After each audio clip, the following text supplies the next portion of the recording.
திருமங்கையாழ்வார் திருவடிகளே சரணம். இன்றைய பதிவில் திருவேங்கடமுடியானை குறித்து திருமங்கையாழ்வார் 4 10 பாசுரங்கள் அருளி செய்திருக்கிறார். அதில் 2வது பத்தில் 5ஆம் பாசுரத்தை நம்ம இன்னைக்கு பார்வைக்கு எடுத்துக்கலாம். எப்பாவம் பலவும் இவையே செய்தி இழைத்தொழிந்தேன், துப்பா நின்னடியே தொடர்ந்து ஏத்தவும் கற்கின்றிலேன், செப்பார் திண்வரை சூழ் திருவேங்கடமாமலை என் அப்பா வந்தடைந்தேன், அடியேனை ஆட்கொண்டருளே. இந்த 5ஆம் பாசுரத்தில் எப்படி அன்வயக்கிரமம், பொருள் சொல்கிறதுக்கு எந்த வழியில் நம்ம ஆரம்பிக்கணும் அப்படின்னு பார்த்தா, முதல்ல சொல்கிறார் என்ன, செப்பார் திண் வரை சூழ் திருவேங்கடமாமலை. செப்பார், செப்பு என்ன சொன்னால் அந்த காப்பர் சொல்கிறோம் இல்லையா, அதுபோல் நல்ல உரமாக திடகாத்திரமாக திண் வரை சூழ், திண்ணனா திண்மையா, வரை சூழ் விருந்து அகன்று நீண்டு இருக்கிற திருவேங்கடமாமலை. அந்த திருவேங்கடமாமலைக்கு யார் அதிபதி? திருவேங்கடமுடையார். அந்த திருவேங்கடமலைக்கு என்ன இது? சிகராலய காளமேகம். சுவாமிக்கு என்ன பேர்? காளமேகம்னு தான் பேர். சிகராலயம், ஸ்ரீ வெங்கடாத்ரி சிகராலயம். அந்த சிகராலயத்துக்கு அதிபதியான என்ன, அதற்கு ஏற்புடைய இடத்துல இருக்கிற திருவேங்கடமுடையானே என் அப்பா அப்படின்னு கூப்பிட்றார்.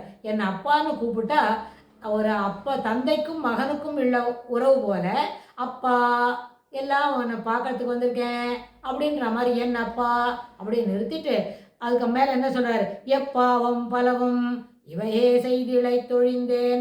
நான் இப்போ வந்திருக்கேனே திருவேங்கடமாமலை அப்பான்னு கூட்டுண்டு நான் என்ன இருக்கேன் தெரியுமா, எந்த பாவம் செய்து, எப்பாவம் செய்து எல்லா விதமான நானாவிதமான பாவங்களையும் செய்து இவையே செய்து இழைத்தொழிந்தேன். நல்லபடியாக என்ன ஆச்சு, மேலே மேலே மேலே பாவம் செய்துட்டே இருக்கேன். எங்கே ஆரம்பிக்கிறது, எங்கே முடிக்கிறது, எப்படி ஆரம்பித்தேன், எப்படி நிறுத்துறது, அதுவே செய்யலை. சரி, இத்தனை பாவம் செய்திருக்கிறோம், என்னெல்லாம் என்ன விழான்னு கேட்டால் அதுக்கெல்லாம் ஒன்றும் கணக்கே இல்லை. ஒரு பிறவி முடிக்கிறதுக்குள்ளேயே எப்படியோ ஒரு பாவம் ஆரம்பிக்கிறேன், பாவம் ஆரம்பித்து ஏதோ கொடூரமான வேலையை செய்கிறேன், அதெல்லாம் போயிட்டுருக்கு. ஆனால் சில முன்னாடி பாசுரத்தெல்லாம் ஆழ்வார் ஒரு வார்த்தை சொன்னார், கொன்றேன் பல்லுயிரை அப்படின்னு. அதுவே ஒரு வழக்கமாக வச்சுருந்தேன். உயிர்களை இது பண்ணுறது, ஹிம்சிக்கிறதே ஒரு பெரிய, அது ஒரு தொழிலாக வச்சுருந்தேன். ஆனால் அதுவே உனக்கு என்ன கிடைக்கும், நல்ல புத்தி கிடைக்கிறதுக்கு ஒரு வழி கொடுக்குமா? அதுவே அப்புறம் இன்னொரு குறிக்கோள் ஒன்றுமில்லேன் அப்படின்னு சொன்னால் தப்பு ரைட்டு அதெல்லாம் செய்யக்கூடாது, பகவத் விஷயங்களை கேட்கணும், அதில் மனசை ஈடுபடுத்தணும்னு சொன்னால் அதுபோல் ஞானங்கள்லாம் ஒன்றுமே இல்லை. தேகாத்ம சம்பந்தத்தை பற்றியோ அதுக்கு இருக்கிற வித்தியாசங்களை பற்றியோ அது எதில் நம்ம மனசில் ஈடுபடுத்தணும், அதுபோல் பெரிய ஞானமெல்லாம் ஒன்றும் கிடையாது. அதனால தான் குறிக்கோள் ஒன்றுமில்லாமையினால் அப்படின்னு சொன்னார். ஒரு பாசத்தில் தன்னை பற்றி இப்படி சொல்லிட்டு இருக்கும்போது இங்கேயும் என்ன சொல்கிறார், கொன்றேன் பல்லுயிரை சொல்கிறது போக இங்கே எப்பாவம் பலவும் செய்தே இவையே செய்து அப்படின்னு சொன்னார். நிறைய செய்து பண்ணால் இழைத்தொழிந்தேன்னு சொல்லிக்கிறார். ரொம்ப கஷ்டப்பட்டுட்டேன், கிளேசப்பட்டுட்டேன் அப்படின்னு. என்ன கிளேசம்னு கேட்டால், இந்த பாவம்னு சொல்லும்போது இந்த பாதகத்தில் பஞ்சமகா பாவங்கள் உண்டு. என்ன தெரியுமா, உபபாதகம், மகாபாதகம், அப்புறம் சாதாரணமாக இருக்கிறது அப்படின்னு சொன்னால் எல்லா விதமான பஞ்சவிதமான பாதகங்களையும் செய்ததுனால என்ன கிடையாது. சரி, இவ்வளோ பாவம் செய்துட்டுமே, இதுக்கு என்னெல்லாம் வரக்கடவுது, என்ன பலன் வரக்கடவுது அப்படின்னு கேட்டால், இந்த பஞ்சமகாபாதங்களில் என்னெல்லாம் பார்த்தோம் நம்ம அப்படின்னா, சாதாரணமாக இருக்குது, உபபாதகம் ஒன்று இருக்குது, கடையளவில் கடைசியில் பண்ண வேண்டிய பாதகம் இருக்குது.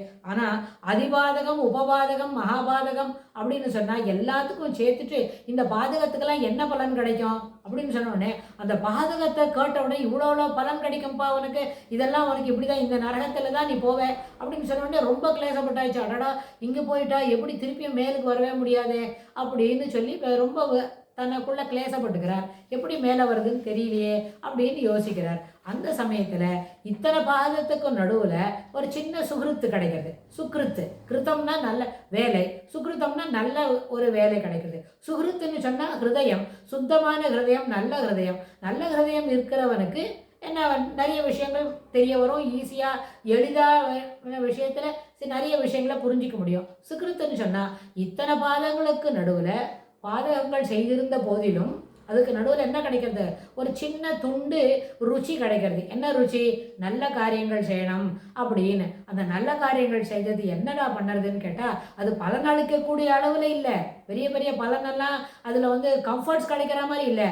ஆனால் ஒரே ஒரு விஷயம் அது பண்ணிட்டு என்னன்னு கேட்டால், பெருமாள் பக்கத்தில் போய் நிற்கணும். திருவேங்கட மலை மேலே வீற்றிருக்கின்ற நின்ன திருக்கோலத்தில் இருக்கிற அந்த பெருமாள்கிட்ட போய் அவர் பக்கத்தில் நிற்கணும் அப்படின்னு ஒரு ருச்சி ஏற்படுத்துது. ஒரு ருச்சி போகணும்னு ஒரு ஆசை. அதனால் அப்பா வந்தடைந்தேன் அப்படின்னு சொல்லிட்டு போகிறார்ல, அதனால் போய் நிற்கணும்னு ஒரு ருச்சி உண்டாயிடுச்சு. அந்த ருச்சி என்ன பண்ணிட்டு அவரை மேலும் மேலும் சிறப்பாக அங்கே போகணும்னு அந்த ஈடுபாடுனால அவர் அங்கே போய் நின்றுன்னு இருக்கார். அப்போ என்ன சொல்லிவிட்டு, இத்தனை கிளேசப்பட்டாச்சு, துளுண்டு சுகிருத்தம் இருக்குது அப்படின்னு சொன்னால், அப்போ என்ன சொல்கிறார்? துப்பா அப்படின்னு கூப்பிட்றாரு. என்ன துப்பா அப்படின்னு கேட்டால், இத்தனை விதமான பாதகங்கள் செய்தார் இல்லையா, 5 விதமான பாதகங்கள், மகாபாதகம், உபபாதகம் அப்படின்னு சொல்லி இந்த விதமான பஞ்சவிதமான பாதகங்கள் செய்திருந்தாலும், இந்த பாதகத்தினால வரக்கூடிய கிளேசங்களை, அதில் கிடைக்கக்கூடிய அந்த என்ன சிக்ஷை என்னெல்லாம் கிடைக்குமோ அது எல்லாத்தையும் ஒரே நிமிஷத்தில் தீர்த்து அவனை மேலே இதெல்லாம் அழிக்கக்கூடிய சக்தி உடைய சிறப்பானவனே துப்பா அப்படின்னு கூப்பிட்டு என்ன கடை மேலே அதுக்கு அடுத்ததில் அந்த பாசுரத்தில் ஒரே ஒரு வார்த்தை சொல்கிறார், துப்பா அடியேன். அதனால் இன்னும் என்ன கேட்குறேன்னு கேட்டால், இதெல்லாம் என்ன நடக்கும்? தொடர்ந்து செய்யவும் உன்னை பற்றி இப்படியே தொடர்ந்து இருக்கணும், இதையே உன்னோட யோஜனையை என்கிட்ட தொடர்ந்து வந்துட்டே இருக்கணும்னு சொன்னால், அதெல்லாமல் கிற்கின்றேன். எனக்கு அதை கற்கவே இல்லை, எனக்கு அதை பற்றி தெரியவே இல்லை. எப்படி உன்னை தொடர்ந்து இருக்குது?